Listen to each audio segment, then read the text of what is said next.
In this video, I'm going to show you how to set lockup settings in Pi Network. The first thing you want to do is you want to open up the Pi Network application. Then go to the top left and select on the three bars just like so.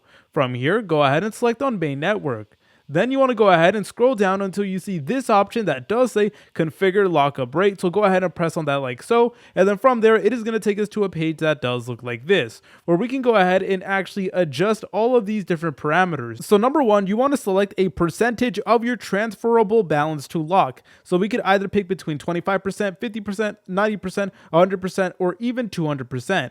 And basically what you want to do is you want to go ahead and select whichever one is most optimal for you. And now more importantly, we need to go ahead and set up a lockup duration. We have from 2 weeks, 6 months, 1 year, all the way up to 3 years. Now keep in mind, longer durations and higher percentages will increase your mining boost more. So all you need to do is you need to adjust these settings to your liking, and then down here, once you're done with that, you want to go ahead and press on increase commitment.